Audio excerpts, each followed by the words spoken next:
Hey guys, tonight we begin not with ancient Rome or a Renaissance stage, but with something far more electric and deadly, the hip-hop empire wars of 1990s New York.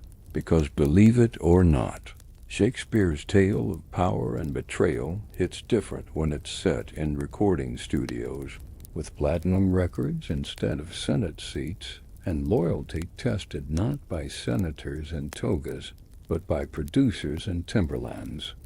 From backstage conspiracies to blood on Madison Square Garden floors, this is Julius Caesar Reimagined, where empires are built on beats and betrayal costs more than just a crown. So before you get comfortable, take a moment to like the video and subscribe, but only if you genuinely enjoy what I do here. And let me know in the comments where you're tuning in from and what time it is for you.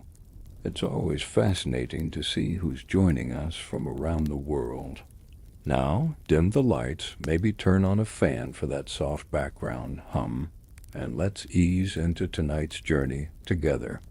This is the story of Big Caesar, Marcus Brutus, and the night that changed hip-hop forever. The year is 1996. And the streets of New York City pulse with a rhythm that belongs to a new generation. Hip-hop has evolved from block parties and subway cars into a multi-million-dollar empire. And at the center of this golden age stands one name that commands respect from every corner of the industry. Julius Big Caesar Caesar. His record label, Empire Recordings, occupies a converted warehouse in Midtown Manhattan, its brick facade tagged with graffiti murals depicting legends of the game. Inside, gold and platinum records line the walls like trophies of war.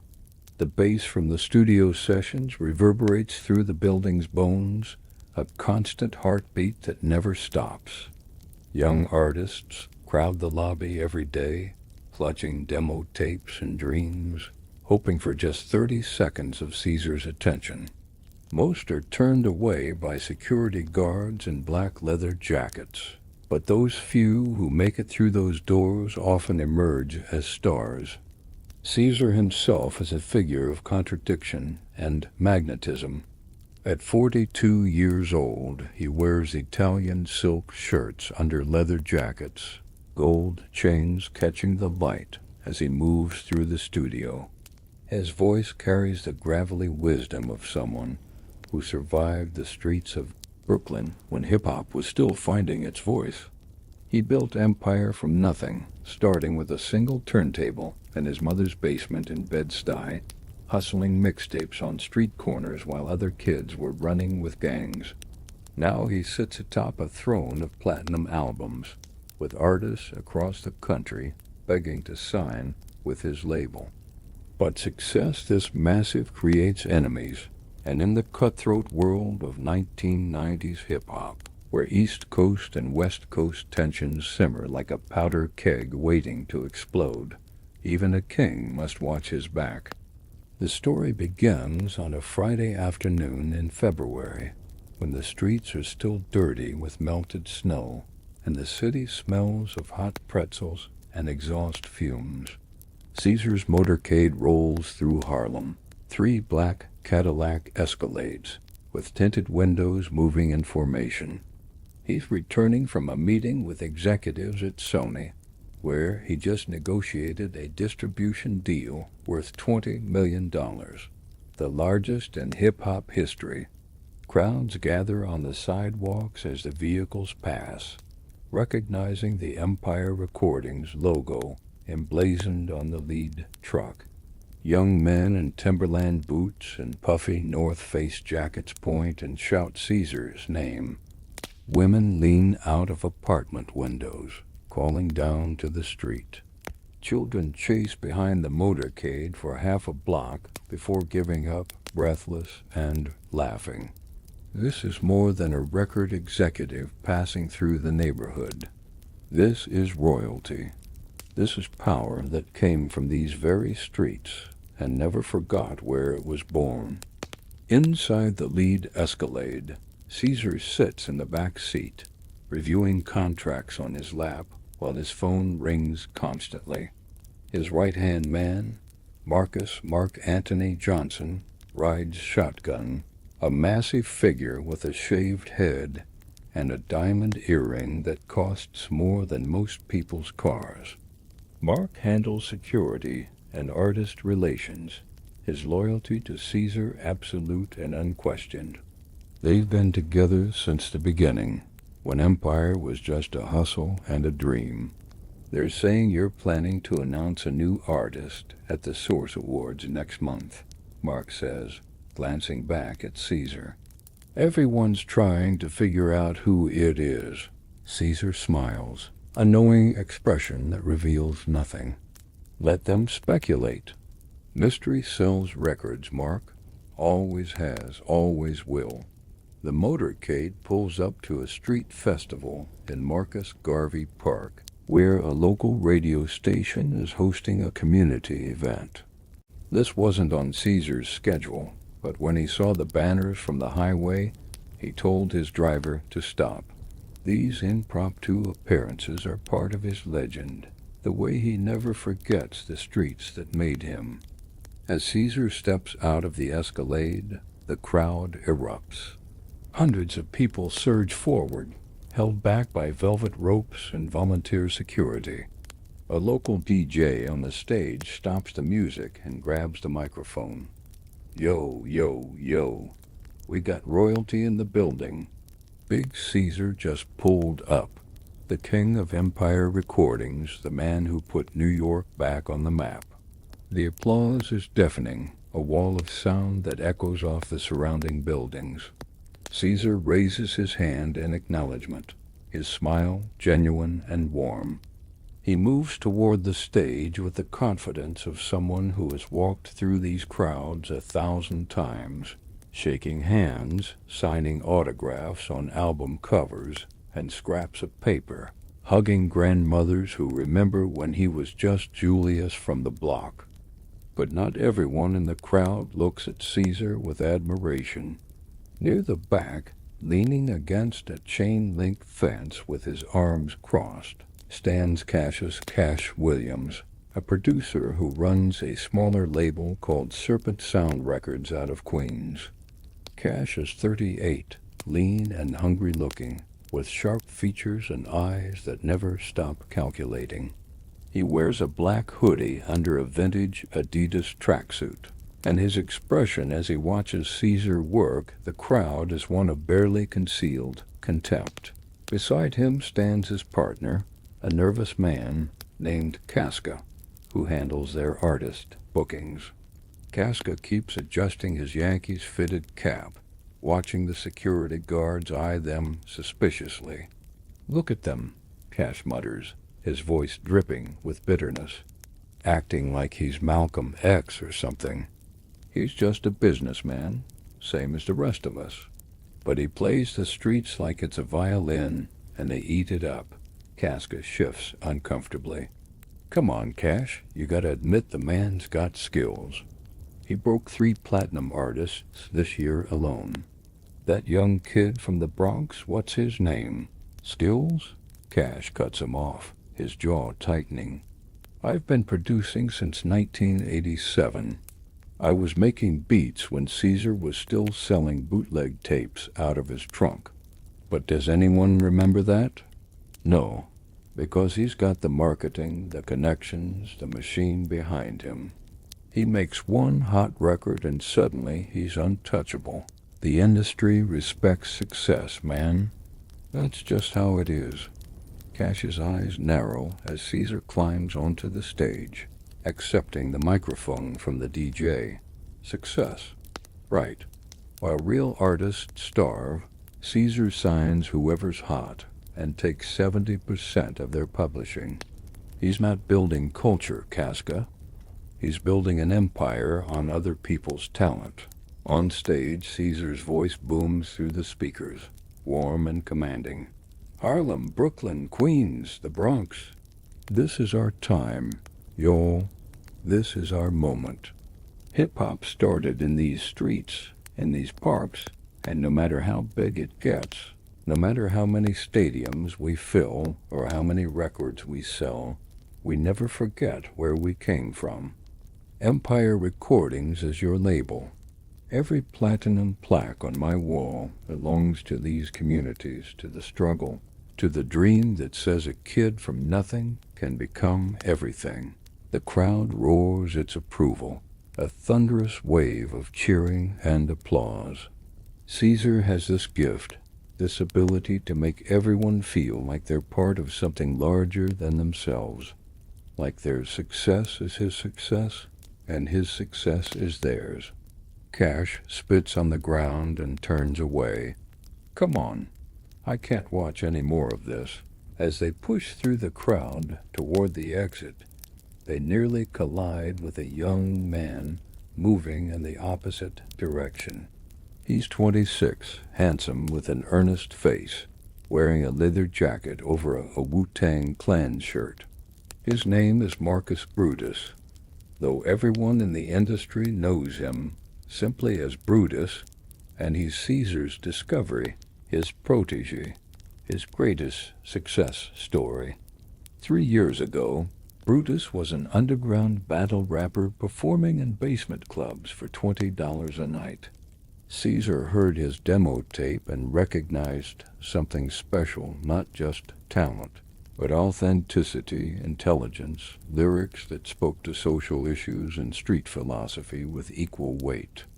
Caesar signed him, produced his debut album, and turned him into one of the biggest names in hip-hop. Brutus's album went triple platinum, earned him 2 Grammy nominations, and made him the voice of a generation that wanted substance with their beats. But more than that, Caesar became a father figure to Brutus, whose own father died when he was 12. Caesar taught him the business, brought him into strategy meetings, asked his opinion on which artist to sign. Their bond goes deeper than money or contracts. It's family. "Excuse me," Brutus says politely, as Cash and Casca block his path. Cash looks him up and down with an expression somewhere between envy and disdain. "Brutus, Caesar's golden boy. Running to your master?" Brutus's expression remains calm, though his voice carries an edge. "Caesar's my mentor and my friend." "You got a problem with that, Cash?" "Problem? Nah, man. Just interesting to watch someone so talented stay on such a short leash. You ever wonder how much more you could do on your own, without Caesar taking his cut of everything you create? Everything I have I owe to Caesar. He believed in me when nobody else would. Loyalty means something to me." Cash smirks. "Loyalty, right? Well, enjoy the show, young king. Just remember, every empire falls eventually, usually from the inside." He brushes past Brutus, Casca following nervously in his wake. Brutus watches them go, a slight frown creasing his forehead. But then Caesar's voice pulls his attention back to the stage and he moves forward, the encounter already fading from his mind. Brutus reaches the stage just as Caesar finishes his speech. Mark Antony helps Caesar down from the platform, and when Caesar sees Brutus approaching, his face lights up with genuine affection. "My man, I was hoping you'd make it," Caesar says, pulling Brutus into an embrace. "I just closed the Sony deal. 20 million. We're about to change the game forever." "That's incredible, Caesar. You're unstoppable." They walk together toward the escalades, Mark leading the way through the crowd. Caesar drapes his arm around Brutus's shoulders like a proud father. "Listen, I want you in the studio tomorrow. I'm thinking we executive produce this new kid together. Split the production credits. Your ear for talent is getting sharp, and it's time the world knows you're more than just a mic master." Brutus feels a swell of pride, but before he can respond, a commotion erupts near the park entrance. A group of young men, maybe 5 or 6 of them, push through the crowd, shouting Caesar's name. They're wearing red bandanas and Compton jerseys, West Coast colors, in an East Coast park. The tension is immediate and electric. The leader, a muscular kid with a scar across his eyebrow, points at Caesar. "Yo, Caesar, you think you run hip-hop? You think New York owns this culture?" Mark Antony immediately steps between them and Caesar, his hand moving to his waistband where Brutus knows he keeps a 9mm. The security team converges, forming a wall of black leather and muscle. But Caesar raises his hand, signaling everyone to hold. "Easy, Mark. Let the man speak. This is still America, last I checked." The kid seems surprised by Caesar's calm response, but he continues, emboldened. "West Coast is where the real artistry lives. You New York cats are living in the past, trying to hold on to glory that's already gone. Tupac and Biggie should have shown you what happens when you start beef you can't finish." The mention of Tupac Shakur and Biggie Smalls, both murdered in drive-by shootings within the last year, sends a chill through the crowd. These wounds are still fresh, still bleeding. The entire industry is on edge, waiting for the next spark that could ignite open warfare between coasts. Caesar's expression doesn't change. He steps forward, despite Mark's protective stance, and looks the young man directly in the eyes. "You know what I see when I look at you? I see myself 20 years ago. Hungry, angry, ready to fight the world because the world never gave you nothing for free. I respect that. But here's what you need to understand. Young brother hip-hop isn't about East versus West. It's not about colors or territories. It's about the culture, the art, the message. When we fight each other, we're just doing what the system wants. We're destroying ourselves while they count their money." The kid's bravado wavers slightly. "Easy for you to say when you're sitting on top. You think I was always on top? I slept on couches. I ate ramen noodles for dinner for 3 years straight. I was robbed twice, shot at once, and told 1,000 times that I'd never make it. But I kept creating, kept believing, kept building instead of tearing down. That's the difference between an artist and just another angry voice in the wind." For a moment, something passes between them, a mutual recognition, a bridge across the divide. Then the young man nods slowly, and his crew backs off. The crowd releases a collective breath it didn't know it was holding. As they walk back to the vehicles, Brutus shakes his head in amazement. "How do you do that? Diffuse situations like that? Words, Brutus. Words are the most powerful weapon we have. Never forget that. Guns and fists, that's the old way. We're building something new here."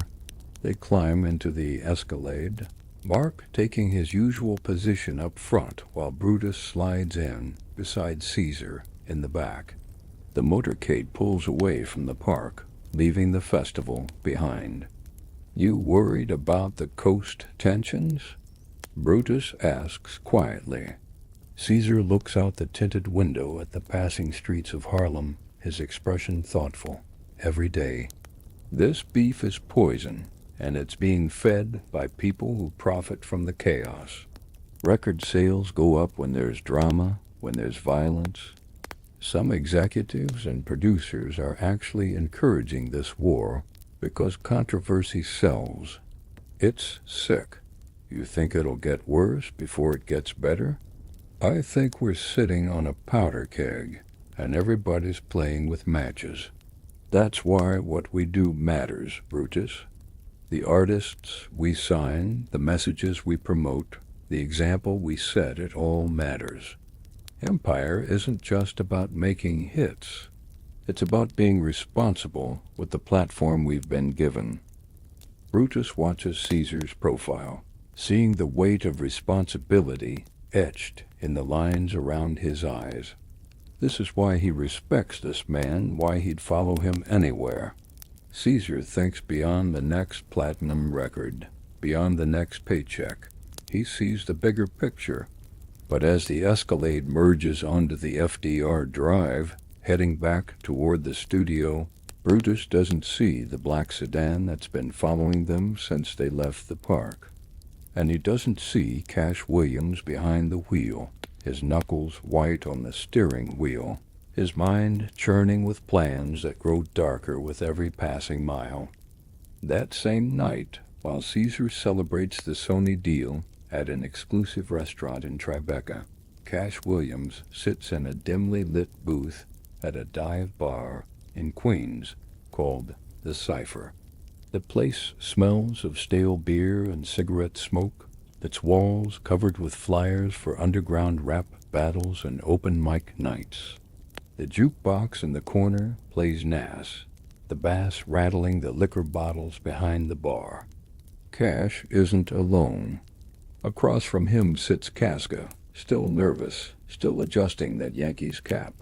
To his left is a quiet man named Trebonius, a sound engineer who has worked with Empire in the past, but recently got passed over for a promotion that went to one of Caesar's personal friends. Next to him is Cinna, a music video director whose artistic vision Caesar once called too experimental for mainstream audiences. And at the end of the booth sits Decius, a smooth-talking A&R representative who knows how to manipulate artists into signing bad contracts. These are the disgruntled, the overlooked, the hungry men who watch Caesar's empire from the outside and feel the burn of exclusion. Cash leans forward, his voice low and urgent. Gentlemen, we all know why we're here. We've all felt it the way Caesar controls everything in this city. You want to produce a track? Better hope Caesar approves. You want to sign a hot artist? Better hope Caesar didn't see them first. You want distribution, marketing, radio play? It all goes through Empire, and if you're not in Caesar's inner circle, you're invisible. Casca nods emphatically. I had 3 artists lined up last month. 3. All of them backed out to sign with Empire instead. Caesar offered them bigger advances, better studio time. How am I supposed to compete with that? You're not, Cash says flatly. That's the point. Caesar doesn't want competition. He wants monopoly. He talks about community and culture, but what he's really building is a dictatorship. One man controlling the entire East Coast hip-hop scene. Trebonius speaks up, his voice bitter. I engineered 4 tracks on that Brutus album. 4 tracks that went platinum.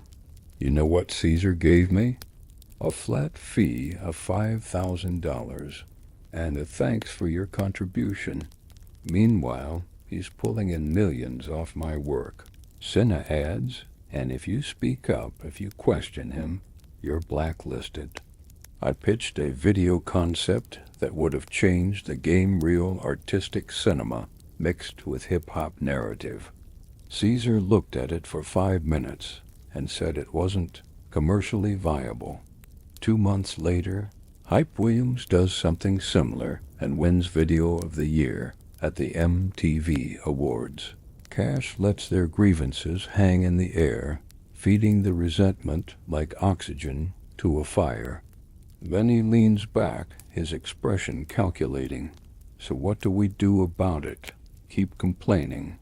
Keep losing opportunities while Caesar gets richer and more powerful? Or do we actually take action? What kind of action? Decius asks carefully. He's the smartest one in the group, the one who understands that loose talk can lead to serious consequences.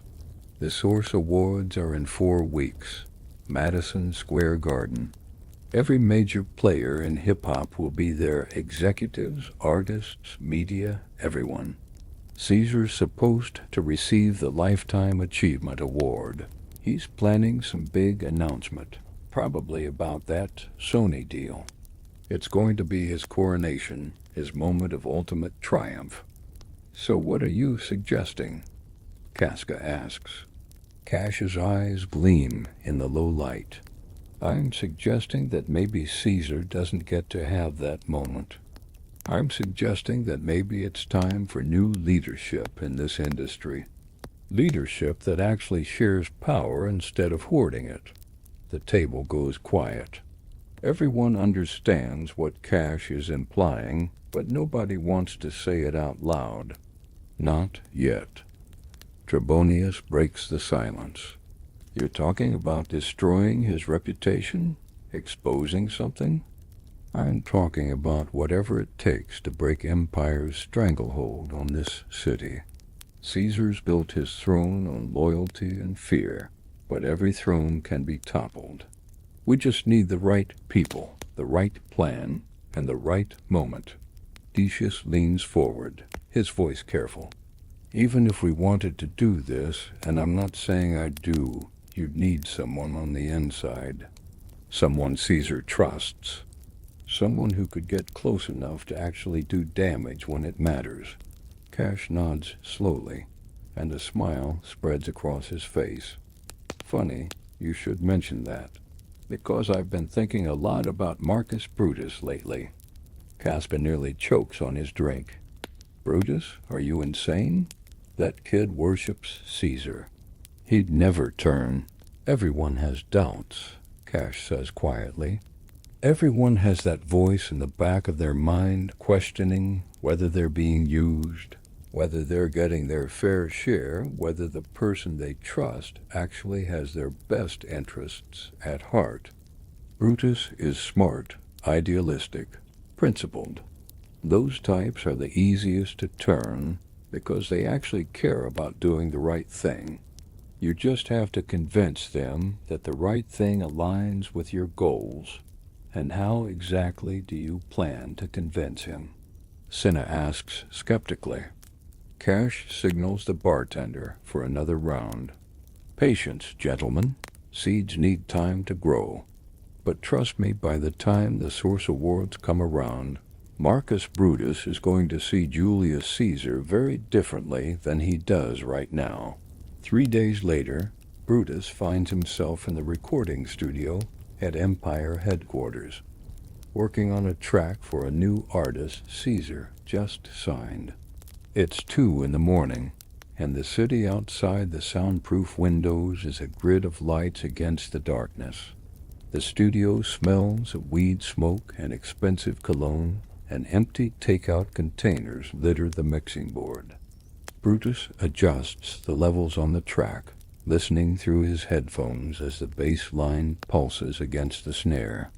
He's been here for 14 hours straight, perfectionist that he is, trying to capture something that feels both authentic and innovative.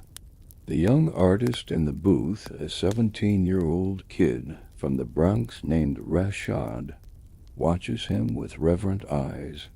To this kid, Brutus is already a legend. The studio door opens, and Brutus looks up expecting to see Caesar or Mark Antony.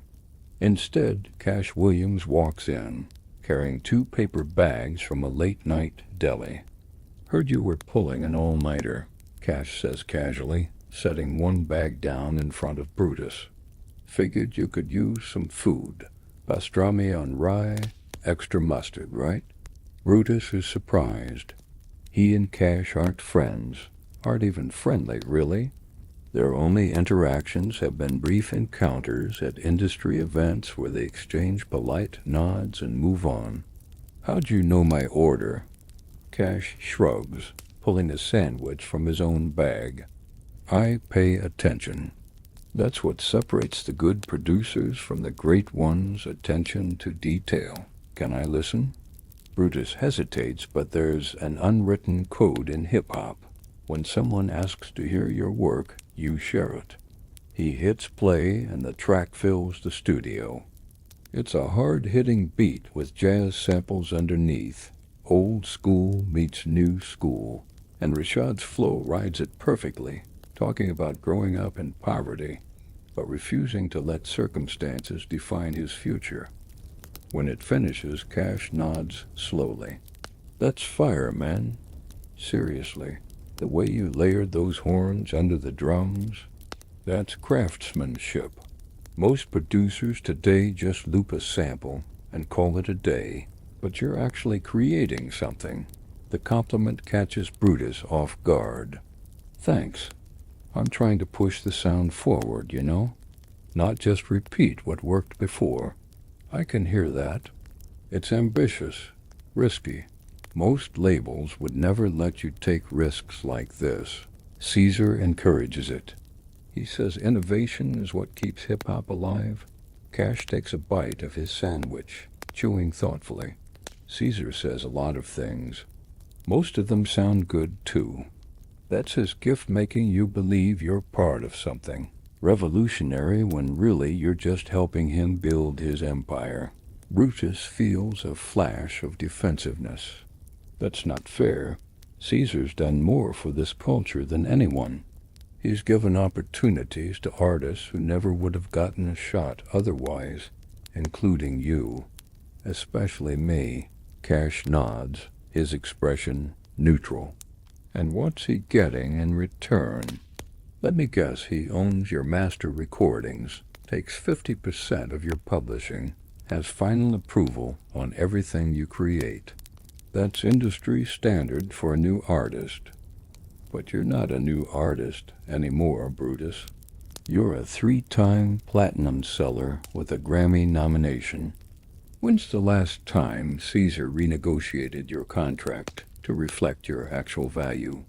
The question lands like a punch Brutus didn't see coming. The truth is, his contract is the same one he signed 3 years ago, when he was nobody and Caesar was taking all the risk. He's thought about it occasionally, wondered if maybe he should bring it up, but it always felt ungrateful. Caesar gave him everything. How do you look your benefactor in the face and ask for more? Cash sees the wheels turning in Brutus's mind and presses forward, but gently. I'm not trying to start beef, man. Real talk. I respect what you and Caesar built. I'm just saying, as someone who's been in this game a long time, sometimes loyalty becomes a trap. Sometimes the person you're loyal to sees you as an asset, not as family. Caesar's never treated me like an asset. No? Then why are you here at 2 in the morning working on someone else's album for free, while Caesar's at home in his penthouse in Soho? Why are you the one grinding while he's the one getting the Lifetime Achievement Award? Brutus wants to argue, wants to defend Caesar, but exhaustion is making his thoughts fuzzy. He's been working non-stop for weeks, producing tracks, writing verses, mentoring new artists, sitting in business meetings where Caesar asks his opinion, but ultimately makes all the decisions himself. Cash stands up, crumpling his sandwich wrapper. Look, forget I said anything. You're tired. I'm tired. But do me a favor, just think about what your life would look like if you were making decisions for yourself, instead of waiting for Caesar's approval.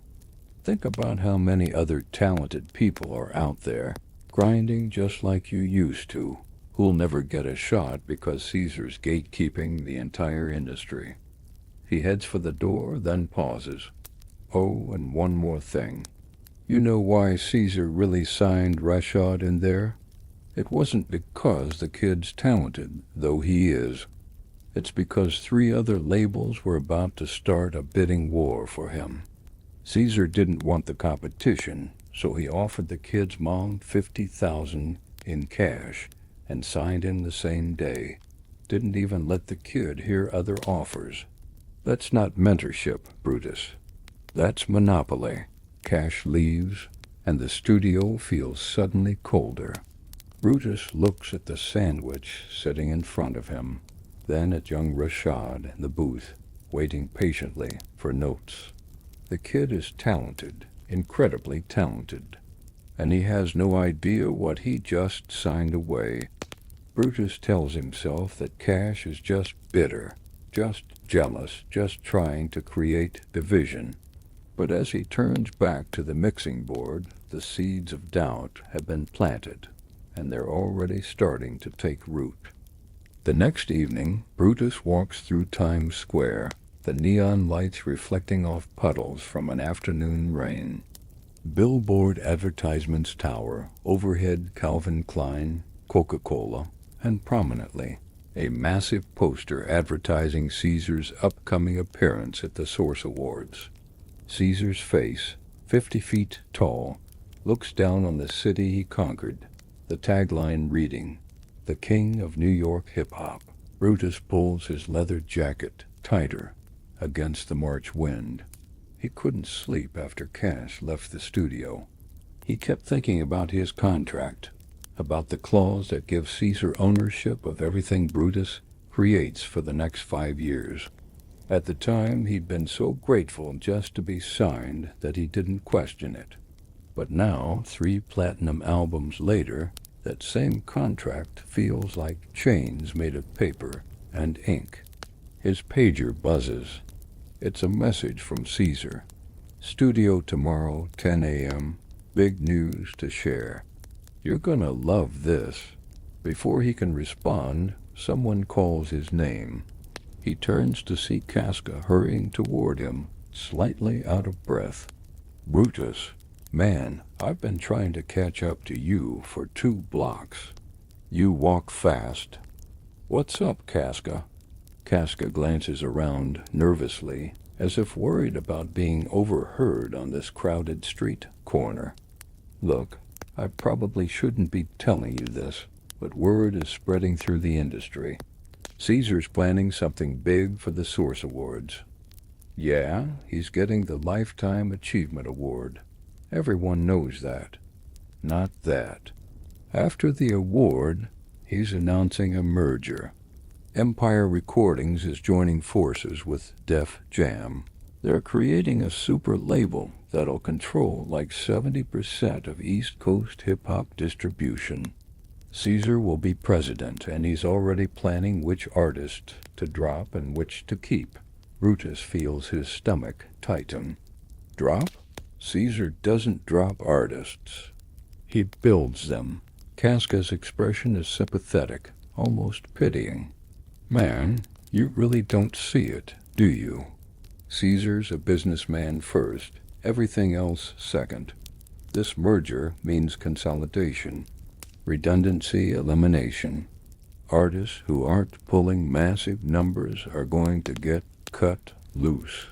I heard he's already got a list of 15 people getting dropped the day after the awards. Their contracts voided, just like that. Where are you hearing this?"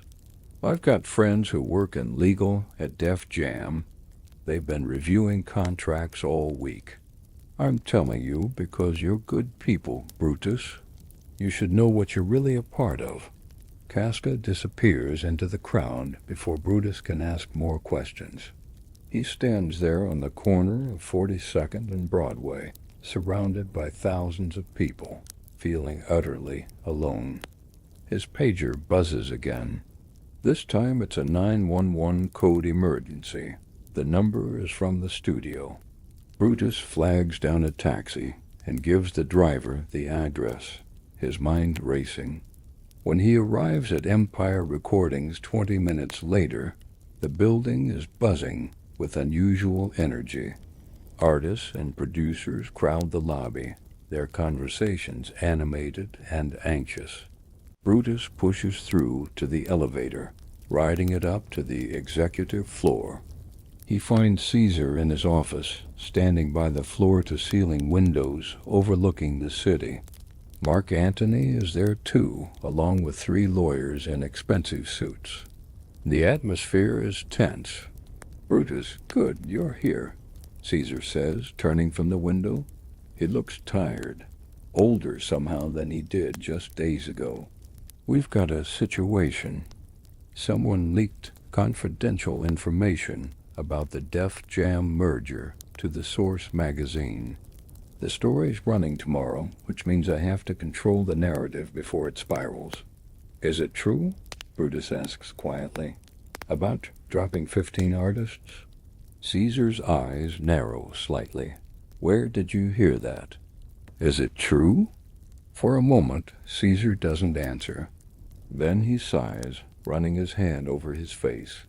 Business is complicated, Brutus. When you merge two major labels, there's overlap. Artists who perform similar styles, who target the same demographics. We can't keep everyone. The economics don't work. These are people, Caesar.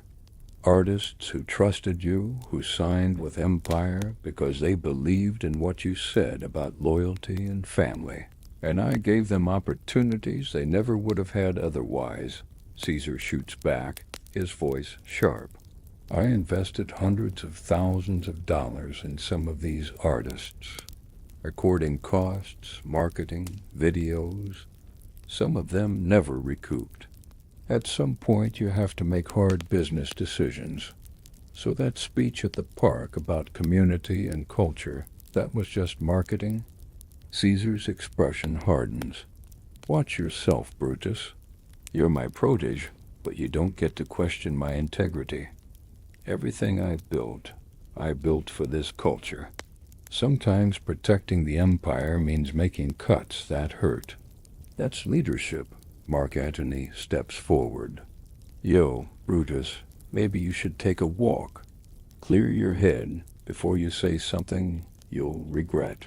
But Brutus stands his ground, seeing Caesar clearly for maybe the first time.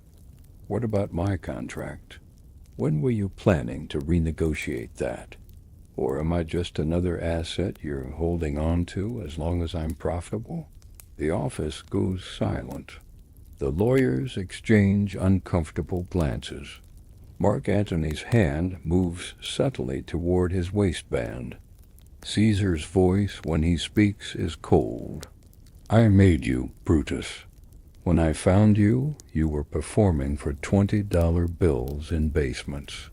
I gave you everything. The studio time, the producers, the marketing machine, the platform. And this is the gratitude I get?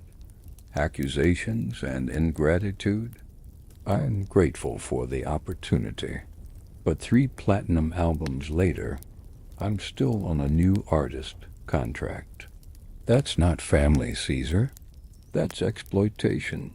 Caesar steps close, his presence overwhelming. You want to renegotiate? Fine. My lawyers will call your lawyers. But understand something in this industry, loyalty is currency. And right now, yours is looking pretty devalued. Brutus feels the threat beneath the words. He turns and walks out, leaving Caesar's office with his heart pounding and his mind reeling. As the elevator doors close, he sees Mark Antony watching him through the glass, and the look in those eyes isn't friendly anymore. Outside, the night air hits him like a slap. His pager buzzes yet again. This time it's a number he doesn't recognize, followed by a message. We need to talk. The cipher. Cash? Brutus looks up at the Empire building, at Caesar's office window, high above. Then he hails another cab and gives the driver an address in Queens. The cipher is even more crowded tonight than it was when Cash held his first meeting. The bar is thick with smoke and tension, underground MCS battling in the corner, while the crowd throws up their hands and shouts appreciation for clever wordplay. Brutus sits in the back booth, the same one Cash occupied nights before, feeling like he's crossing a line he can't uncross. Cash slides into the booth across from him, followed by Casca, Trebonius, Cinna, and Decius. They form a semicircle around Brutus, their faces serious in the dim light. A waitress brings a round of drinks, and Cash waits until she's out of earshot before speaking. Appreciate your coming, Brutus. I know this ain't easy. Brutus stares at his untouched beer. I'm not here to join some conspiracy against Caesar. I just need to understand what's really happening. Who leaked that merger information? Does it matter? Cash asks. What matters is that it's true.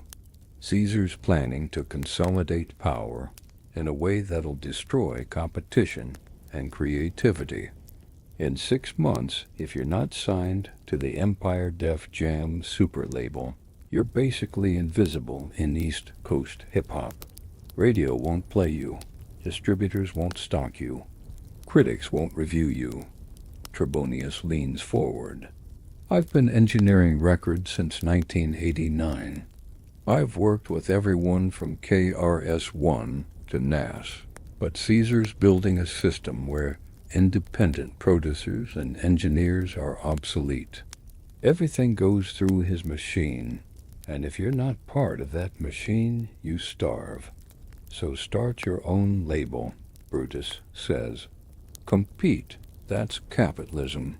Cash laughs bitterly. With what money? Caesar's got 50 million in backing. He's got distribution deals locked up. He's got relationships with every major radio programmer in the tri-state area. You can't compete with an empire when you're starting with nothing. That's not capitalism, brother. That's monopoly. That's dictatorship with a platinum smile. Brutus thinks about the 15 artists getting dropped. Kids with dreams, with families depending on them, about to get cut loose because they're not profitable enough. He thinks about young Rashad in the studio, signing away his future for $50,000 cash because he didn't know any better, and Caesar didn't give him time to find out. What exactly are you proposing? Brutus asks carefully. The conspirators exchange glances. Casca speaks up, his voice nervous but determined. The Source Awards. Madison Square Garden. 20,000 people, live television. The whole industry watching. Caesar's moment of triumph becomes his moment of exposure. Exposure how? Decius, the smooth talker, takes over. We've been gathering evidence. Contracts Caesar manipulated. Artists he blackballed for refusing to sign with Empire. Paola schemes where he paid radio stations under the table to bury competitors' records. We're talking about serious corruption, Brutus. The kind that could bring federal investigation, destroy his reputation, dismantle the empire. And you want to expose all this at the awards show? We want to do more than expose it, Cash says quietly. We want to end it. Caesar's planning to use that stage to announce his super label and position himself as the undisputed king of hip-hop. Instead, we're going to use that stage to end his reign. Permanently. The word permanently hangs in the air like a threat. Brutus feels his pulse quicken. What does that mean, exactly? Cash leans back, his expression unreadable. It means different things to different people. Maybe it means exposing him so thoroughly that he's forced to resign. Maybe it means a hostile takeover of empire by its own board. Maybe it means something more definitive. You're talking about killing him, Brutus says flatly. I'm talking about saving hip-hop culture from tyranny, Cash counters. Caesar's too powerful, too connected to be taken down by legal means alone. You think the industry wants him gone? He makes them too much money. You think the media will turn on him? He advertises with all of them. The only way to truly free this culture is to remove the dictator. Brutus stands up abruptly, his chair scraping against the floor. I'm not a murderer. Whatever issues I have with Caesar, he doesn't deserve to die. Cinna speaks for the first time, his voice calm and measured. Doesn't he? How many artists has he destroyed? How many careers has he ended because someone wouldn't bend the knee? What about that producer from Philadelphia who criticized him in an interview? Found beaten half to death in an alley 2 weeks later.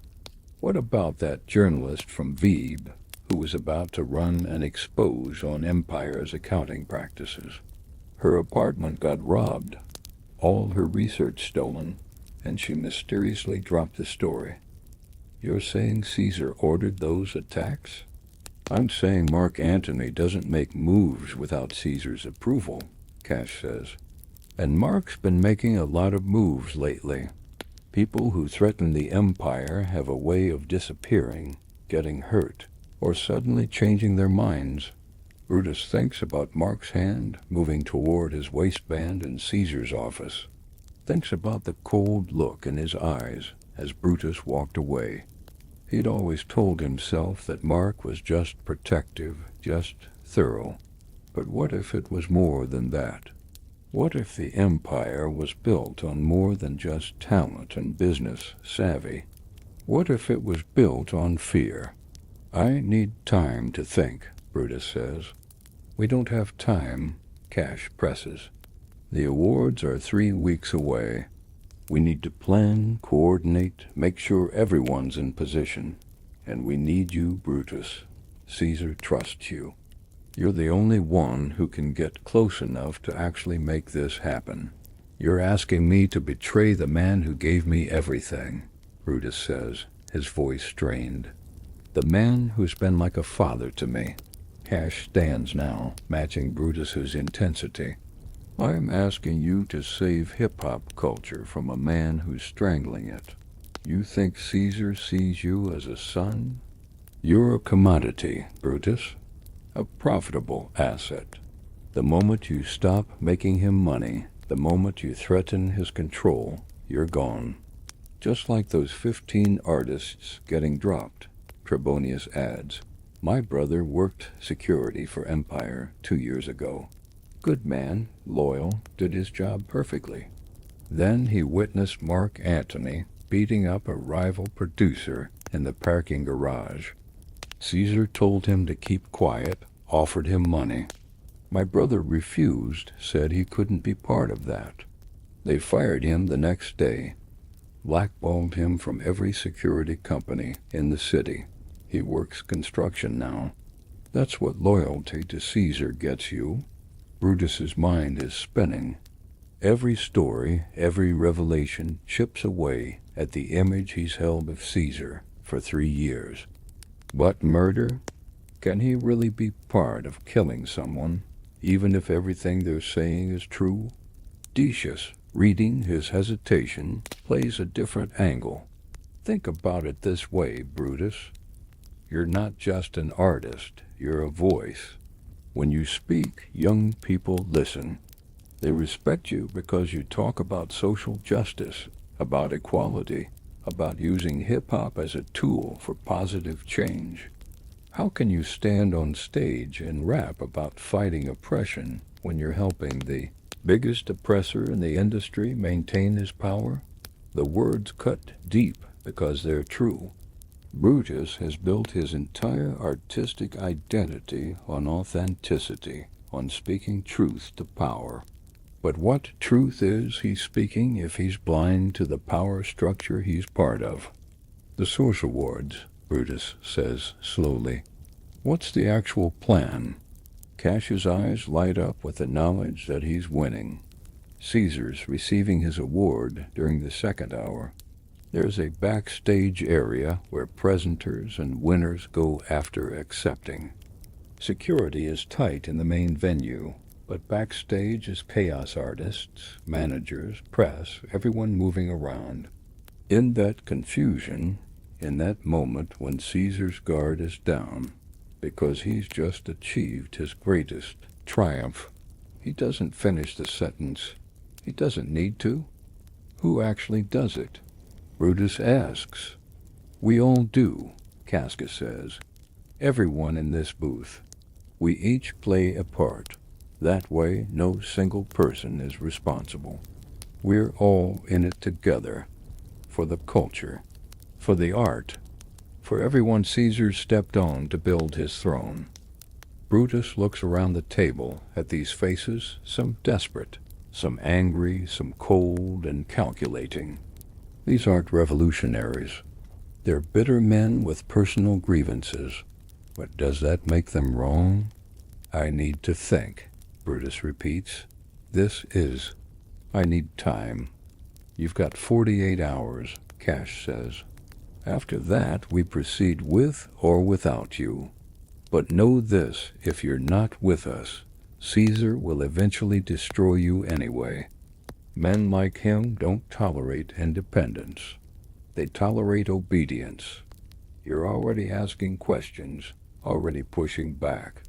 How long before you become a threat he needs to eliminate? Brutus leaves the cipher and walks through Queens in the cold night air. His pager keeps buzzing Caesar, trying to reach him, probably to smooth things over, to explain the business decisions in a way that makes them sound reasonable. But Brutus doesn't call back. He can't face Caesar until he knows what he's going to do. He ends up at an all-night diner in Astoria, sliding into a booth and ordering coffee. He doesn't drink. The fluorescent lights hum overhead, and a drunk couple argues quietly in the corner booth. Outside the window, the city never sleeps, never stops moving. His thoughts drift to his father, dead from a heart attack when Brutus was 12. His father was a mailman, an honest man who worked 30 years for the Postal Service and died with nothing to show for it except integrity. At the funeral, Brutus's uncle told him, "Your father never compromised his principles." In this world, that's the hardest thing to do. What would his father think of him now? Working for a man who might be a tyrant? Profiting from a system that exploits artists? Or is he thinking about this all wrong? Is Cash just manipulating him, using his idealism as a weapon? His pager buzzes again. This time it's not Caesar. It's a message from Portia, his girlfriend of 2 years. She's a photographer, documenting hip-hop culture from the inside. Her images have appeared in the Source Vibe XXL. She knows this world as well as he does. Where are you? I'm worried. Come home. Brutus pays for his untouched coffee and catches a cab to Portia's apartment in Brooklyn. She meets him at the door, concern etched across her beautiful face. She's wearing one of his Wu-Tang shirts and sweatpants, her natural hair wrapped in a silk scarf. "Baby, what's wrong? You look like you've seen a ghost." He follows her inside, to the familiar comfort of her living room covered in contact sheets and photography equipment. He sits on her couch and tells her everything: the confrontation with Caesar, the meeting at the cipher, the conspiracy, the impossible choice he's facing. Portia listens without interrupting, her expression growing more troubled with each revelation. When he finishes, she sits beside him, taking his hands in hers. "Brutus, listen to me," Portia says, her voice gentle but firm. "I've been photographing this industry for 5 years. I've seen things, heard things. Caesar isn't a saint, but he's not the devil Cash is painting him as either. Every successful person in this business has made hard choices, stepped on toes, played the game. That's not unique to Caesar, but the violence, the intimidation, is mostly Mark Antony operating independently," she interrupts. "I've been at those parties, those studio sessions. Caesar doesn't order hits. Mark does. He's overprotective, overzealous, and Caesar probably turns a blind eye because Mark's loyal. That's wrong, but it's not the same as Caesar being some crime boss." Brutus pulls his hands away, standing up and pacing.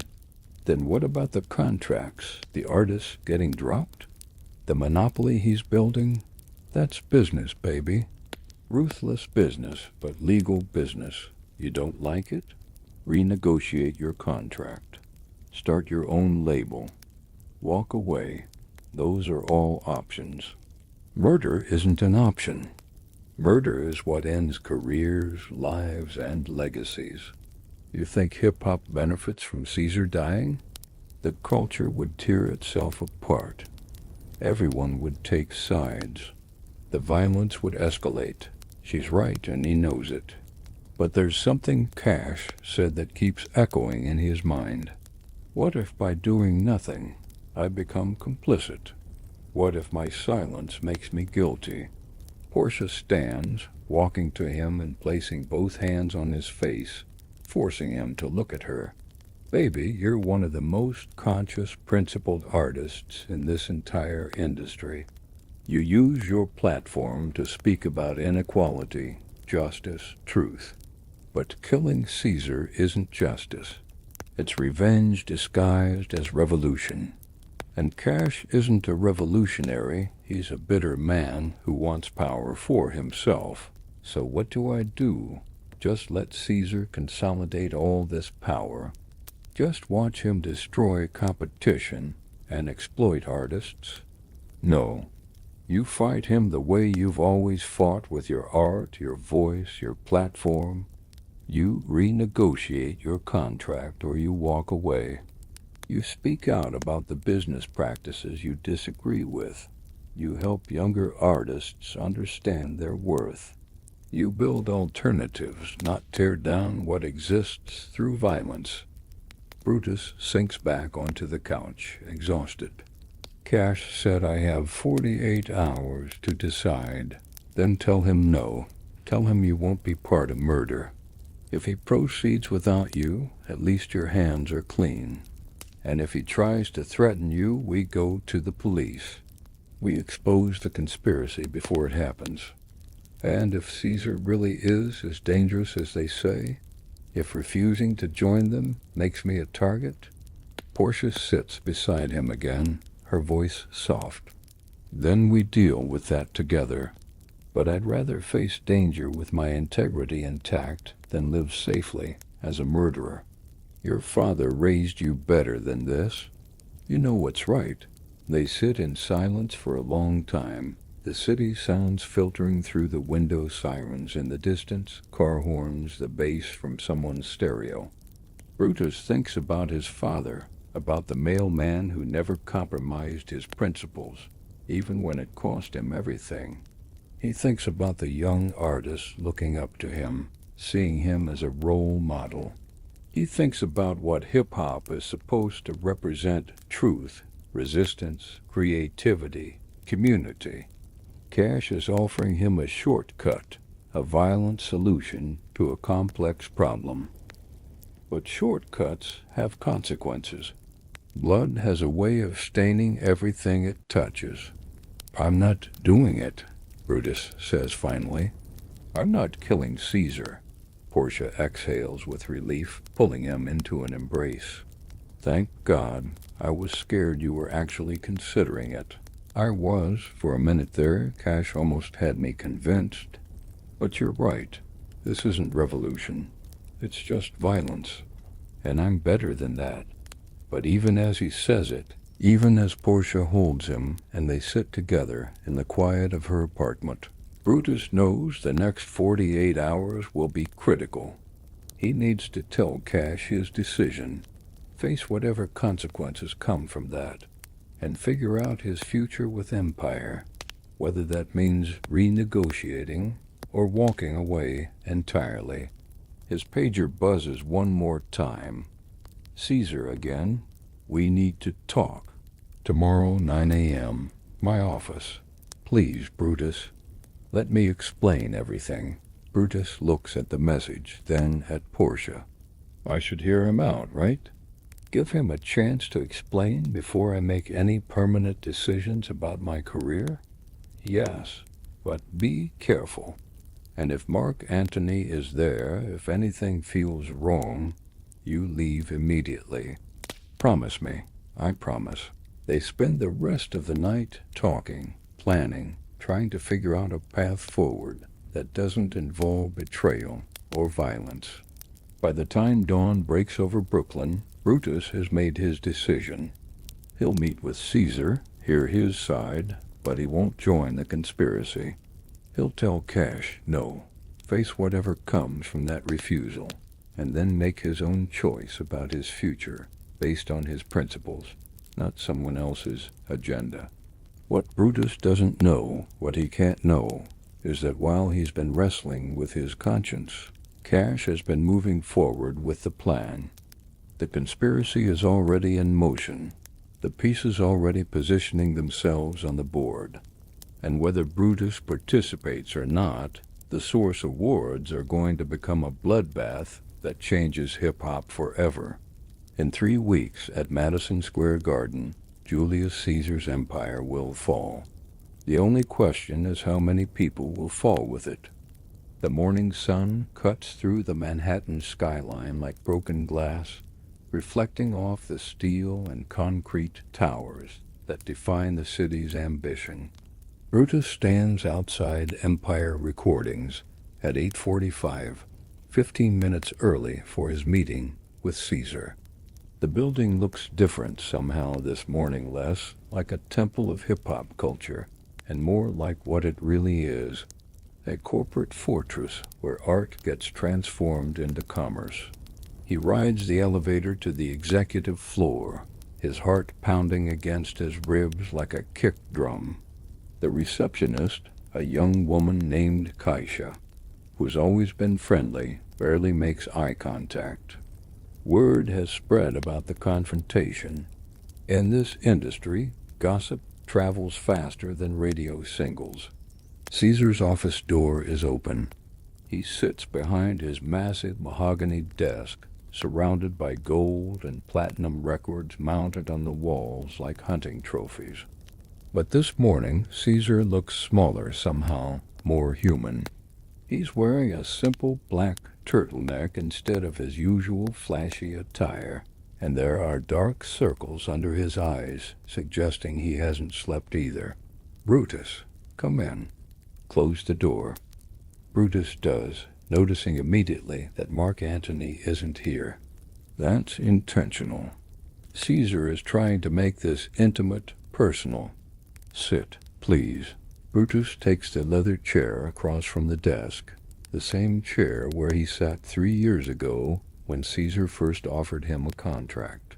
Back then, this office felt like a palace. Now it feels like a courtroom. Caesar leans forward, his hands clasped on the desk. "I owe you an apology. The way I spoke to you the other night, that wasn't right. You've earned the right to question me, to push back, to have your concerns heard. I was defensive and I was wrong." The apology catches Brutus off guard. He'd expected justifications, explanations, maybe even threats. Not humility. "I've been thinking a lot about what you said," Caesar continues.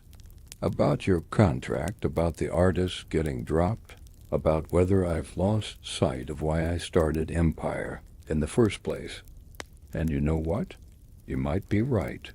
Maybe I have become too focused on the business side, too willing to make hard cuts in the name of economics. So the merger is off?" Caesar sighs, standing and walking to the window. "The merger is happening. Too many people have too much invested for me to back out now, but I've made some changes. Those 15 artists who were getting dropped, I'm keeping 10 of them. I'll eat the cost myself if I have to. The other 5 will be released from their contracts, with generous settlements and my personal recommendations to other labels. No one gets thrown away." Brutus feels something loosen in his chest. "And my contract?" Caesar turns, a slight smile on his face. "I had my lawyers draw up new terms last night. You keep your master recordings. Publishing goes to 60-40 in your favor. Full creative control on your next 3 albums. And $1 million signing bonus, paid out immediately." He slides a folder across the desk. Brutus opens it, scanning the contract. It's everything he wanted and more. More than he even dared to hope for. Why? Brutus asks. Why now? Caesar sits back down, his expression serious. Because I'm 42 years old, and I'm starting to understand something I didn't before. Empire isn't my legacy. The artists I develop, the people I mentor, that's my legacy. And you, Brutus, you're the best thing I've ever built. Not because of the platinum records or the Grammys, but because you represent what hip-hop should be, intelligent, conscious, uncompromising. If I lose you, if I let greed destroy what we built together, then I've already lost everything that matters. The words sound genuine, feel genuine.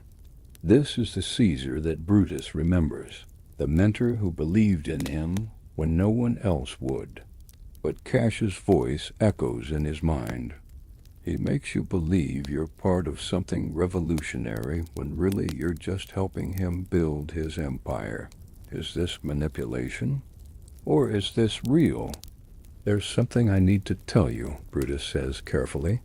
Something you need to know. Caesar leans back, his expression open. I'm listening. Brutus takes a breath, committing to the path Portia helped him choose. There are people planning to hurt you at the Source Awards. They've been meeting, plotting. They want to destroy empire, destroy you. They asked me to join them. Caesar's expression doesn't change, but something flickers in his eyes. Not surprise, but recognition. Cash Williams. How did you know? Because Cash has been trying to take me down for 10 years. This isn't the first conspiracy, Brutus. It's just the latest one. Did you join them? No. I considered it, I won't lie. But no. I'm not a murderer, and I won't be part of that. Caesar nods slowly, processing this information. Thank you for telling me. That took courage, and it means more than you know. Mark has been hearing rumors, but having confirmation helps. We'll increase security at the awards. Make sure everyone's protected. That same afternoon, Brutus meets Cash at a coffee shop in the village, far from the usual hip-hop haunts where they might be recognized. The place is filled with NYU students, typing on laptops, and artists sketching in notebooks, the air thick with espresso and creative ambition. Cash sits in the back corner, his expression dark, when Brutus slides into the booth across from him. I'm out, Brutus says without preamble. I'm not part of this. Whatever you're planning, count me out. Cash stirs his coffee slowly, his jaw tight. So Caesar got to you. What did he offer? Better contract? More money? A bigger office? He offered to change, to do better. And I believe him. You believe him, Cash repeats, his voice dripping with contempt. Just like all those other artists believed him before they got discarded. You're smarter than this, Brutus. No, I was almost dumber than this. I almost let you convince me that murder was justified, but it's not. It never is. If you've got problems with Caesar, handle them legally. Expose the corruption through proper channels. But don't ask me to have blood on my hands. Cash leans forward, his voice dropping to a harsh whisper. You think this is about asking permission? The plan is already in motion. The pieces are already moving. Whether you participate or not doesn't change what's going to happen at Madison Square Garden. Brutus feels ice in his veins. Then I'll warn security. I'll make sure Caesar is protected. You already did, didn't you? Cash's smile is cold. You went running to Daddy, told him everything. That's okay. We'd planned for that possibility. Mark Antony can triple the security, search everyone who comes backstage, turn the place into Fort Knox. Won't matter. When you're hunting a king, you plan for every contingency. Cash, don't do this. Whatever Caesar did to you, it's not worth throwing your life away. My life?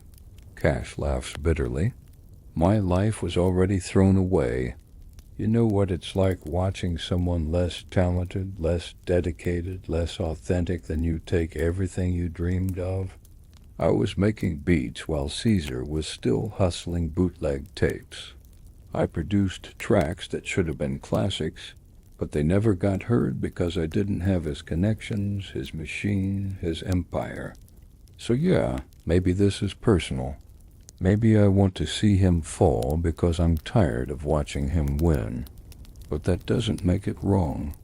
Sometimes personal motivations lead to righteous outcomes. Brutus stands. I can't stop you, but I won't be part of it. And if anyone gets hurt, that's on your conscience, not mine. As he walks away, Cash calls after him. Conscience is a luxury for people who can afford it, Brutus. The rest of us just survive. Outside, Brutus immediately pages Caesar with a 911 code. Within minutes, his phone rings from a payphone. It's Mark Antony. Brutus, Caesar told me about the conspiracy. What's the update? I just met with Cash. He says the plan is still happening. He says extra security won't stop it. Mark, you need to convince Caesar not to go to the awards. You know Caesar doesn't run from threats. Never has, but will be ready. I'm bringing in 20 additional security, all former military. Metal detectors at every entrance. Background checks on everyone backstage. Nobody gets near Caesar without going through 3 layers of protection. Cash sounded confident, too confident, like he knows something we don't. Then we'll figure out what that is and stop it. Caesar trusts you, Brutus. So do I. We're family. We protect our own. The line goes dead. Brutus stands on the street corner, watching taxis blur past in streaks of yellow. He did the right thing, he tells himself. He warned Caesar, refused to participate, tried to stop it. His conscience is clear. So why does he feel like he's made a terrible mistake? The next 2 weeks pass in a blur of preparation. Caesar goes about business as usual, appearing at radio stations, meeting with executives, giving interviews about the upcoming awards and the Def Jam merger. If he's worried about the conspiracy, he doesn't show it. That's always been his way. Project confidence, even when surrounded by threats. Brutus spends the time in the studio, working on new material that reflects everything he's feeling. The beats are darker, more introspective. The lyrics wrestle with themes of loyalty, betrayal, power, and integrity. He's pouring his soul into these tracks, trying to process the impossible situation he's found himself in. Portia supports him through it all, her presence the only stable thing in his increasingly chaotic world. She's documenting the preparations for the Source Awards with her camera, capturing the excitement and tension building in the hip-hop community. 3 days before the awards, Brutus gets a call from Casca. His voice is shaky, frightened. Brutus, man, I need to talk to you. Alone. Can you meet me? They meet at Riverside Park, walking along the Hudson River as the sun sets over New Jersey. Casca keeps looking over his shoulder, paranoid. I'm scared, Casca admits. This thing with Cash, it's gotten too real. He's not just talking about embarrassing Caesar or exposing corruption anymore. He's talking about, I think he's really going to kill him, Brutus. And he's going to make sure we're all complicit, all guilty, so nobody can turn on him afterward. Then back out. Walk away like I did. I can't. He knows where I live, who my family is. He made it clear. I'm either in or I'm a liability. And Cash doesn't leave loose ends. Brutus stops walking, looking at this frightened man. Casca's not a revolutionary or a warrior. He's just a scared person who got in over his head. What do you want me to do? I don't know. Something, anything, because in 3 days at Madison Square Garden, something terrible is going to happen. And I don't think any of us are ready for what comes after. The night of the Source Awards arrives with all the spectacle and excess that defines 1990s hip-hop at its peak. Madison Square Garden transforms into a palace of urban royalty, with red carpets stretching from the street to the entrance, velvet ropes holding back thousands of fans screaming for their favorite artists. Stretch limousines and luxury SUVs form a motorcade that circles the block, each vehicle disgorging another platinum-selling rapper, producer, or mogul dressed in designer suits, floor-length fur coats, and enough jewelry to fund a small nation. Camera flashes create a constant lightning storm as photographers capture every moment. MTV has cameras everywhere, broadcasting live to millions of viewers across the country. This is the Super Bowl of hip-hop, the night when the culture celebrates itself and reminds the world of its power and influence. Inside, the arena holds 20,000 people, a sea of bodies packed into seats rising toward the rafters. The stage is massive, designed to look like a New York City street corner, complete with brick walls covered in graffiti murals of hip-hop legends Rakim, Big Daddy Kane, Tupac, Biggie. Giant video screens flank both sides, displaying the Source magazine logo and sponsor advertisements for Sprite, Tommy Hilfiger, and Timberland. Backstage is controlled chaos. Artists rehearse last-minute performances. Presenters review their teleprompter lines. Security guards in black suits and earpieces monitor every entrance and exit. Mark Antony oversees it all, his team of 20 additional guards forming a perimeter around Caesar's dressing room. Everyone entering the backstage area passes through metal detectors and gets thoroughly searched. No weapons, no exceptions. Caesar sits in his dressing room, calm and composed in a cream-colored suit with a black shirt, gold chain catching the light. Brutus is with him, along with a few other Empire artists who'll be presenting awards throughout the night. The room smells of expensive cologne and nervous energy. You ready for this? Brutus asks. Caesar smiles, but there's something in his eyes, not fear, exactly, but awareness. He knows tonight is dangerous. He knows conspirators are out there somewhere in this arena. But he refuses to show weakness, refuses to hide. I've been ready my whole life. Everything I've done, every artist I've signed, every record I've made, it all led to this moment. Tonight, hip-hop becomes undeniable. Tonight, we prove we're not just a trend or a phase. We're culture. We're power. We're legacy. A production assistant knocks on the door. Mr. Caesar, they're ready for you in 5 minutes. The ceremony unfolds with the precision of a military operation. Awards get handed out: Best New Artist, Best Album, Best Producer. Performances electrify the crowd. Method Man and Mary J. Blige performing All I Need, the Fugees doing Killing Me Softly, Nas bringing the house down with If I Ruled the World. The energy in the arena is transcendent. 20,000 voices united in appreciation of the art form they love. Brutus watches from the wings, scanning the crowd obsessively. Cash is out there, somewhere. Casca too.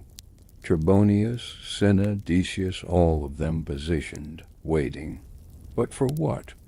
How do you attack someone in front of 20,000 witnesses in live television? Then comes the moment everyone's been waiting for. Puff Daddy takes the stage in a white suit that glows under the lights, his smile megawatt bright. Ladies and gentlemen, it's time to present the Lifetime Achievement Award. This honor goes to someone who didn't just participate in hip-hop culture. He shaped it, defined it, elevated it to heights nobody thought possible. A man who turned a basement dream into a multi-million-dollar empire. A man who discovered and developed some of the greatest artists of our generation. Please join me in welcoming to the stage Julius Big Caesar Caesar. The arena explodes. 20,000 people rise to their feet. The applause deafening, sustained, genuine. Love him or hate him, everyone respects what Caesar built. The video screens show highlights from his career, early photos of him in the studio with turntables, signing his first artist, receiving his first platinum plaque, building empire from nothing into everything. Caesar walks onto that stage like a conquering general returning home. He embraces Puff Daddy, accepts the crystal trophy shaped like a microphone, and stands before those 20,000 people with tears in his eyes. New York City, he says, his voice booming through the speakers. This is your award. Every kid who ever dreamed of turning words into music, struggle into poetry, pain into art, this belongs to you. I'm just the vessel. Hip-hop is the message. The crowd roars again. Brutus watches from backstage, feeling pride despite everything. This is the Caesar he believes in, the one who inspires and uplifts. Caesar continues his speech, thanking his artists, his team, his mother watching from the front row. He announces the Def Jam merger to gasps and applause. He talks about the future of hip-hop, about responsibility, about legacy. Then he exits the stage to another standing ovation and heads backstage, moving through the corridor toward his dressing room. Mark Antony and the security team surround him, a moving fortress of protection. The backstage corridor is a maze of concrete walls painted black, lined with equipment cases and cables taped to the floor.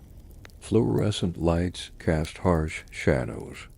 The distant roar of the crowd penetrates the walls as another performance begins on stage. Caesar moves through this industrial tunnel with his security detail, the Lifetime Achievement Award clutched in his hand, his smile still bright from the standing ovation. They turn a corner, heading toward the private dressing rooms. That's when Brutus sees them. Cash Williams steps out from behind a stack of equipment cases. He's wearing a backstage crew credential around his neck, a black t-shirt that says security in yellow letters. How he got past the checkpoints, Brutus doesn't know. But he's here, and he's not alone. Casca emerges from a doorway marked authorized personnel only, his face pale, his hands shaking. Trebonius appears from the opposite direction, cutting off their retreat. Cinna steps out from a side corridor. Dacius materializes from the shadows near the dressing rooms. They form a semicircle, blocking every exit. Mark Antony immediately moves in front of Caesar, his hand reaching for his weapon. But before he can draw it, Casca lunges forward with something silver flashing in his hand. Not a gun, but a knife, a 10-inch blade that he must have smuggled in somehow, hidden somewhere the metal detectors couldn't find. The blade catches Mark in the shoulder as he turns, and he goes down hard, blood spreading across his white dress shirt like a dark flower blooming. The other security guards react, reaching for their weapons, but the conspirators are already moving with coordinated precision. Cash has a knife too. So does Trebonius. They rush forward in a wave of violence that's shocking in its speed and brutality. The narrow corridor becomes a killing floor. Security guards trying to protect Caesar, but hampered by the tight space, unable to shoot without risking hitting Caesar himself. Brutus. Caesar shouts, seeing him frozen in the doorway 20 feet away. Help me. Their eyes meet across that distance. Caesar's expression is pure desperation, a man watching his empire crumble in real time, reaching out for the one person he thought would always stand beside him. Brutus wants to move, wants to help, but his feet are concrete blocks. Everything Portia said, everything he decided about staying out of this, it all collides with the reality of watching his mentor being attacked, possibly killed, right in front of him. Cash plunges his knife into Caesar's side. The Mogul stumbles, dropping his Lifetime Achievement Award. The crystal microphone shatters on the concrete floor into 1,000 glittering pieces. This is for everyone you destroyed. Cash screams, stabbing again. Trebonius hits him from the other side. Cinna slashes at his chest. Decius goes for his back. They're frenzied now, lost in the violence, years of bitterness and resentment channeled into these brutal moments. Caesar tries to fight back, but he's 42 years old and surrounded by younger men with weapons. Blood soaks through his cream suit, turning it crimson. He staggers, trying to stay on his feet through sheer willpower. Then he sees Brutus still standing there, frozen, watching. You too, Brutus? Caesar gasps, his voice barely audible over the chaos. Not an accusation, a question, a heartbreak. Even you? The words shatter whatever paralysis held Brutus in place. He rushes forward, pushing through the conspirators, trying to reach Caesar. But he's too late. Cash delivers one final blow, the knife sliding between Caesar's ribs and finding his heart. The king of New York hip-hop drops to his knees, his hands pressed against the wounds that won't stop bleeding. His gold chain catches the fluorescent light one last time. Julius Big Caesar. Caesar falls forward onto the cold concrete floor of Madison Square Garden's backstage corridor, surrounded by shattered crystal and his own blood. His eyes stay open, staring at nothing, the light already fading from them. For a moment, everything stops. The conspirators stand there, breathing heavily, covered in blood, the magnitude of what they've done suddenly crashing down on them. Mark Antony lies against the wall, clutching his shoulder, staring at Caesar's body in disbelief. The security guards, who aren't wounded, have their weapons drawn, but don't know who to shoot. It happened too fast. Too close, Caesar's already dead. Brutus drops to his knees beside Caesar's body, cradling the man's head in his lap. Blood soaks into his clothes, warm and sticky. Caesar's lips move slightly, trying to form words that will never come. No, no, no, Brutus whispers, tears streaming down his face. Caesar, stay with me. Please. I'm sorry. I'm so sorry. But Caesar is gone. The empire's founder, hip-hop's king, the man who built everything from nothing dead on a concrete floor while 20,000 people in the arena beyond celebrate the culture he helped create. The sound of running footsteps echoes through the corridor. Production staff, more security, other artists drawn by the commotion. They all converge on the scene. Someone screams. Someone else shouts for paramedics. The careful choreography of the awards show collapses into chaos. Cash grabs Casca's arm, his voice urgent. We need to move. Now, stick to the plan. They run, disappearing into the labyrinth of backstage passages. Their bloody clothes hidden beneath jackets they quickly pull on. Security guards give chase.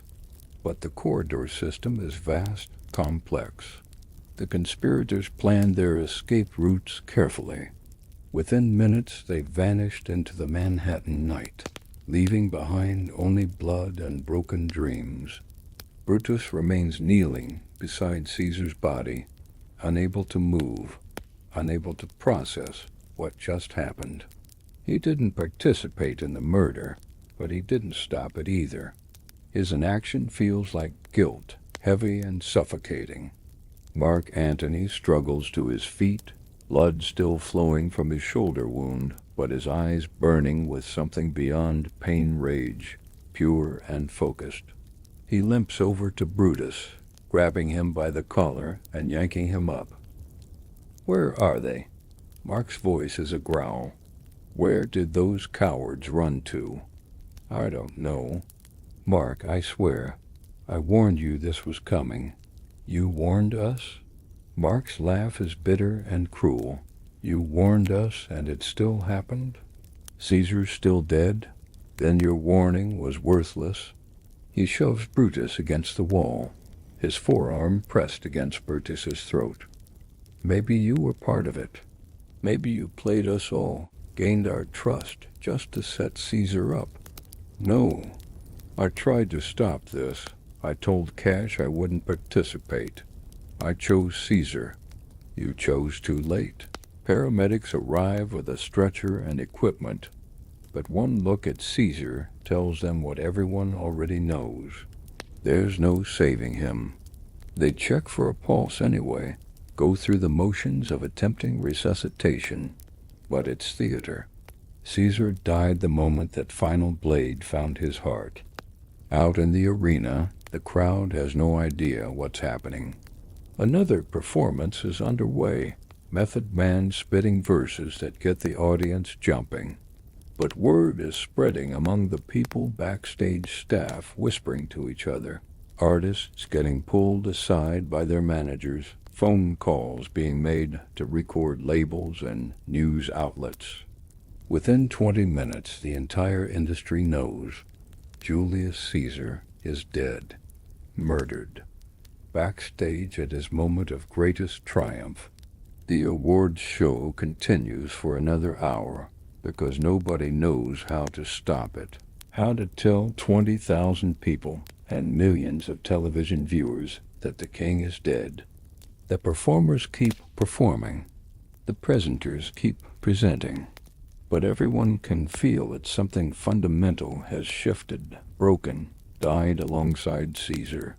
When the show finally ends and the crowd filters out into the Manhattan night, police cars and ambulances surround Madison Square Garden.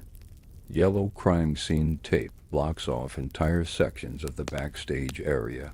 Detectives interview witnesses, take statements, collect evidence.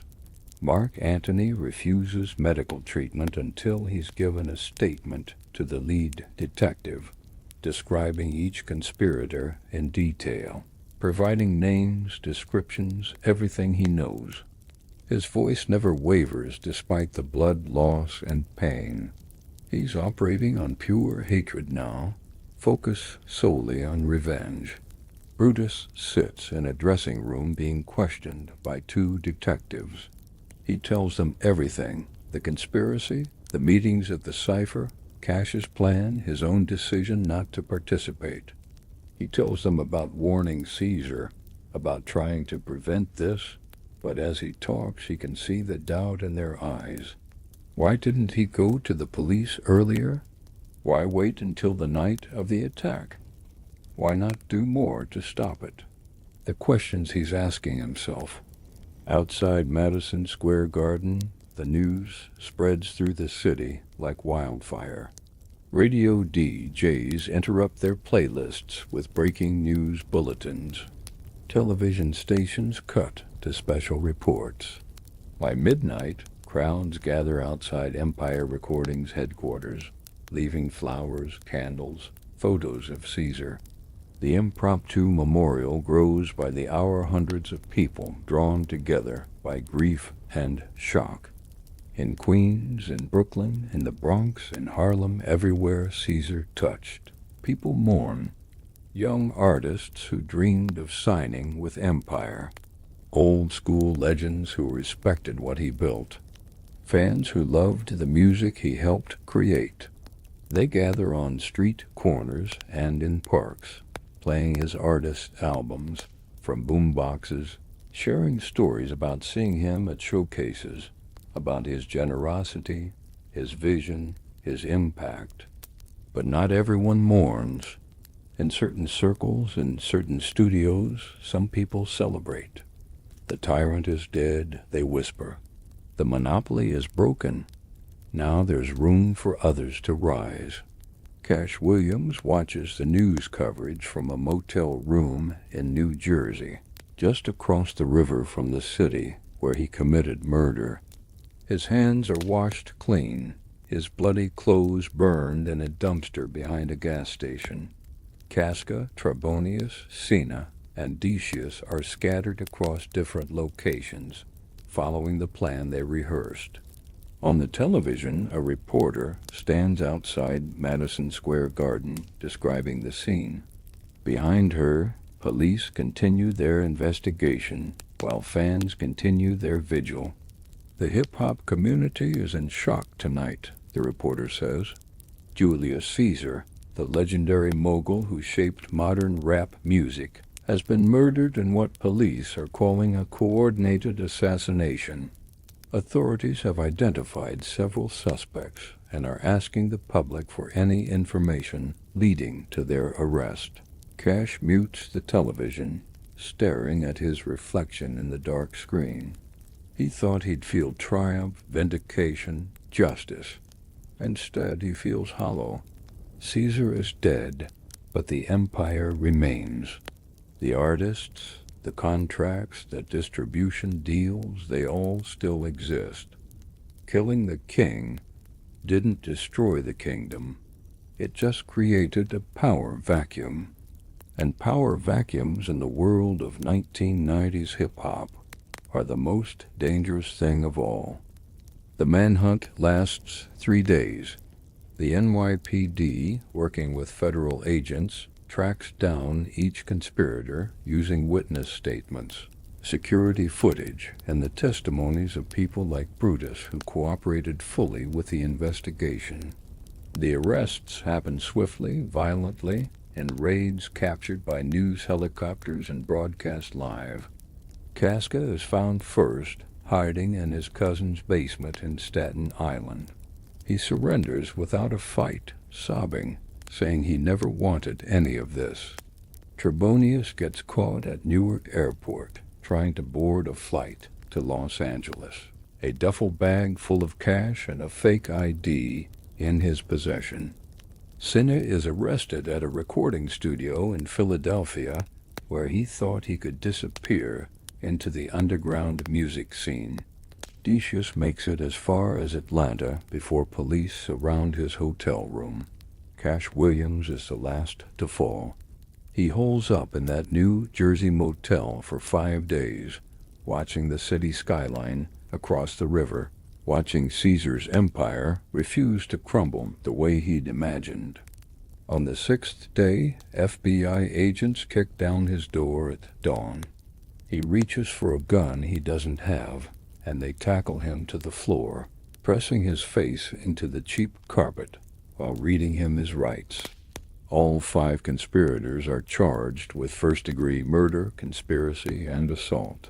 The trials dominate headlines for months. Cash takes the stand and gives an impassioned speech about monopolies and corruption, about how Caesar's death was necessary for hip-hop's survival. The jury deliberates for 4 hours before finding him guilty on all counts. Life in prison without possibility of parole. The others receive similar sentences. But the real trial happens in the court of public opinion, and there the verdict is far more complex. Mark Antony becomes Caesar's avenger and inheritor. He takes control of Empire recordings, using his first press conference to deliver a eulogy that becomes legendary. Standing on the steps of the label's headquarters, surrounded by Caesar's artists and thousands of mourning fans, Mark holds up Caesar's blood-stained suit jacket. "They murdered a king," Mark says, his voice breaking with emotion.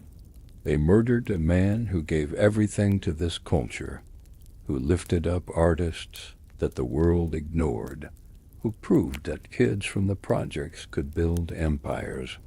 And why? Because of jealousy, because of bitterness, because small men always try to destroy what they cannot become." He points toward the crowd, his eyes blazing. Cash Williams and his conspirators didn't free hip-hop. They wounded it. They proved that we're still crabs in a barrel, still tearing each other down instead of building each other up. But I promise you this Caesar's dream doesn't die with him. Empire continues, and everyone who had a hand in his murder will be remembered not as revolutionaries, but as cowards who killed a giant because they couldn't grow tall enough to stand beside him. The speech goes viral. It plays on every radio station, gets quoted in every magazine. Mark becomes the face of Caesar's legacy, and under his leadership, Empire grows even larger. He signs new artists, negotiates bigger deals, expands into film and fashion. He builds the empire that Caesar dreamed of, cementing the very monopoly that Cash claimed to be fighting against. Brutus becomes hip-hop's tragic figure. He's never charged with any crime. The evidence proves he wasn't part of the murder, that he warned Caesar and tried to prevent it. But in the court of public opinion, he's guilty by association. How could he have known and not done more? How could he have hesitated when Caesar needed him? His music career collapses. Radio stations stop playing his songs. Magazines that once praised his consciousness and intelligence now write think pieces about complicity and moral failure. Other artists won't collaborate with him. He becomes toxic, untouchable, a ghost haunting the industry he once dominated. 6 months after Caesar's death, Brutus releases one final album independently. It's called Et Tu, and it's a raw, painful exploration of guilt, loyalty, betrayal, and grief. Every track is a confession, a meditation on the impossible choices he faced and the ways he failed.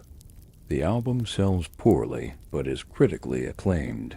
Music journalists call it a masterpiece of conscience, an artistic reckoning with moral complexity. But the hip-hop community largely ignores it. Brutus becomes what Cash accused Caesar of creating, an artist with talent, but no platform, a voice shouting into a void. 1 year after Caesar's murder, on the anniversary of his death, Brutus visits the memorial outside Empire Recordings. It's become a permanent installation, a bronze statue of Caesar holding a microphone, surrounded by plaques bearing the names of artists he discovered. Fans leave fresh flowers daily. The inscription reads, "He gave voice to the voiceless." Brutus stands before the statue for a long time, tears streaming down his face. Portia stands beside him, her hand in his, the only person who never abandoned him. "I see his face every night," Brutus whispers. "In my dreams he's always asking that same question. 'You too, Brutus?' And I never have an answer." "You tried to save him," Portia says. "You warned him. You chose not to participate. But I didn't do enough. I knew it was coming and I let it happen. My inaction killed him just as surely as their knives." In the years that follow, the legend of Julius Caesar grows. He becomes mythologized, transformed from a complicated man into a saint. His flaws are forgotten, his monopolistic practices reframed as visionary business. Hip-hop continues to evolve, but Caesar's murder leaves scars that never fully heal. The East Coast-West Coast tensions that he tried to calm explode into further violence. More artists die, more careers are destroyed. The culture that was supposed to elevate and empower becomes increasingly associated with tragedy and death. And in a prison cell in upstate New York, Cash Williams sits with decades stretching ahead of him, finally understanding what he was too blind to see before, that killing Caesar didn't free anyone. It just proved that in trying to destroy a tyrant, he became something worse. A murderer, a cautionary tale, a footnote in someone else's legend. The story of Julius Caesar and Marcus Brutus becomes hip-hop's defining tragedy, a reminder that in the pursuit of power and principle, in the collision between loyalty and justice, everyone loses. The empire survives, but its heart is gone. And in the streets where it all began, where young artists still chase dreams and old legends still echo, people whisper the name Big Caesar like a prayer and a warning, forever remembered, forever mourned, forever questioning whether his death changed anything at all.